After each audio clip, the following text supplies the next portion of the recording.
आजकल सर्दियाँ और बच्चे नज़ला, खाँसी और ज़ुकाम का शिकार हैं। उसके साथ उनको साँस लेने में दिक्कत आ रही है और अक्सर आपने देखा होगा कि डॉक्टर हज़रात जो हैं वो नेबुलाइज़ेशन लिख के दे देते हैं। अब वालिदैन के ज़हनों में ये सवाल आता है, क्या नेबुलाइज़ेशन है क्या? इसके फ़ायदे क्या हैं? इसके नुकसानात क्या हैं? और सबसे अहम सवाल कि क्या इसकी आदत तो नहीं पड़ जाएगी? ये तो नहीं है कि नेबुलाइज़ेशन अगर हमने एक बार स्टार्ट करवा दी, बच्चे को उसके बाद सिर्फ़ नेबुलाइज़ेशन से ही फ़र्क पड़ेगा और अद्वियात उस पे काम नहीं करेंगी। जो वेंटोलिन होती है उसको कैसे देना है, एटम को कैसे देना है, क्लेनिल को कैसे देना है, ये आपके लिए जानना बहुत ज़रूरी है। मैं हूँ डॉक्टर मोहम्मद वकास खान और आज हम नेबुलाइज़ेशन के हवाले से आपके ज़हनों में जो सवालात हैं, उस पे जवाब देने की कोशिश करते हैं।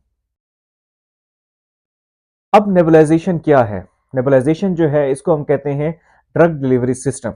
यानी कि जैसे हम सिरप देते हैं, जिस तरह हम टैबलेट खिलाते हैं या हम इंजेक्शन लगाते हैं, ऐसे ही दवाई देने का या एनीमा करते हैं, ऐसे ही दवाई देने का एक सिस्टम है जिसमें हम जो अद्वियात को डालते हैं उसको मशीन यानी कि नेबुलाइज़र में जब डालते हैं, वो एरोसेल्स छोटे-छोटे पार्टिकल्स में बना के आपके फेफड़ों तक पहुँचाता है। इसका सबसे बड़ा फ़ायदा ये होता है कि दवाई जो हम जिस तरह टैबलेट देते हैं, खाते हैं, पहले वो मैदे में जाती है, फिर वो जिगर में जाती है, फिर वो खून में शामिल होती है, फिर वो जिस्म के उस हिस्से में जाती है जहाँ दवाई की ज़रूरत होती है। लेकिन ये दवाई डायरेक्ट आपको फेफड़े में ज़रूरत है, सिर्फ़ फेफड़े में जाएगी और आपको इस तरह उसकी मिकदार को कम देना पड़ता है। अब वालिदैन के ज़हन में ये सवाल आता है कि हम देते क्यों हैं? देखिए, जहाँ पे बलगम सख्त हो रहा हो या सांस लेने में दुश्वारी हो रही हो, नमूनिया की कंडीशन में देते हैं, ब्रोंकियोलाइटिस की कंडीशन में देते हैं।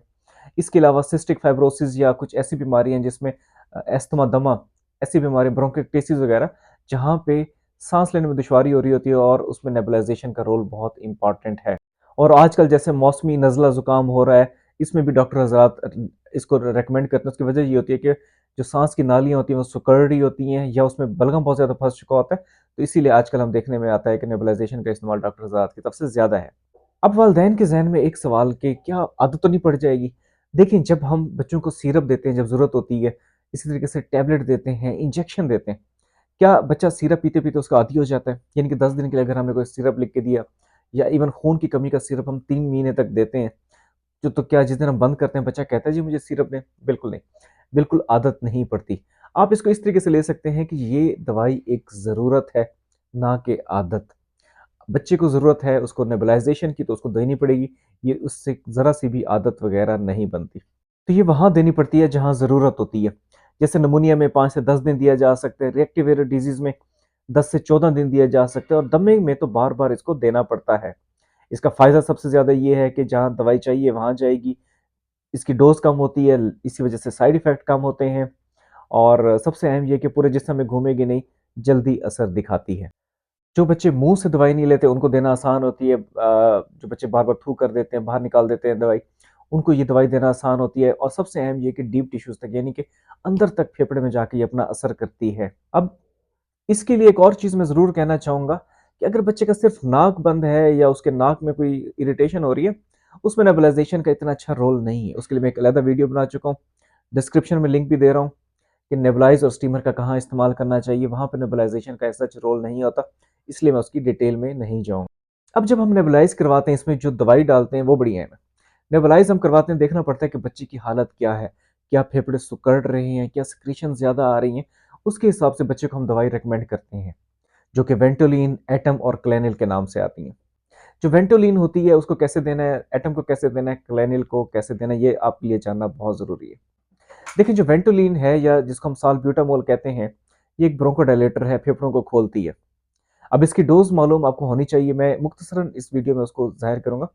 यानी कि प एक कतरा जो होता है उसमें 0.25 मिलीग्राम या 250 माइक्रोग्राम होती है। यानी कि अगर 6 माह से छोटा बच्चा है, तो 2 कतरे आपने वेंटोलिन के डालने हैं, उसको 3 सीसी नॉर्मल सलाइन में मिला के ऑलमोस्ट 3 सीसी का नेबुल सॉल्यूशन बन जाता है, उसको आप भाप दें। किस तरीके से देना है, वो आपको डॉक्टर बताएगा। कंडीशन के हिसाब से वेरी करता है। सुबह-शाम भी दे सकते हैं, सुबह, दोपहर, शाम भी दिया जाता है, कुछ कंडीशंस में नहीं देना होता। तो बहरहाल ये हमारा आज का टॉपिक नहीं है। उसके बाद दूसरे नंबर पे आ जाती है एटम। एटम इप्राट्रोपियम ब्रोमाइड है। अब ये दवाई कैसे देनी है? इसके 1 कतरे में तकरीबन जो है 12.5 माइक्रोग्राम बनता है। यानी कि जो 1 साल से छोटे बच्चे हैं, उनको आपने देना है आधा एमएल या इशारिया आधा एमएल और 1 से 6 साल के बच्चे जो हैं उसमें 1 एमएल और 6 साल से बड़े हैं तो 2 एमएल। इसको आपने किस में मिलाना है? नॉर्मल सलाइन में मिलाना है 4 से 6 ml का ये टोटल महलूल बनेगा नॉर्मल सलाइन पे मिलाने के बाद, तो वो दिया जा सकता है। इसके अलावा क्लैनिल है, क्लैनिल में बेक्लोमेथासोन है, स्टेरॉइड है। इसकी कैसे डोज देनी है? जो छोटे बच्चे होते हैं 5 साल से छोटे, उनको हाफ ml 0.5 ml देना है और उसको 2.5 ml नॉर्मल सलाइन में मिलाना है। ये 3 ml का सोल्यूशन बन जाएगा। और अगर 5 साल से बड़े हैं तो 1 ml को आपने मिलाना है 2 से 3 ml नॉर्मल सलाइन में, और ये बन जाएगा 3 से 4 ml का सोल्यूशन।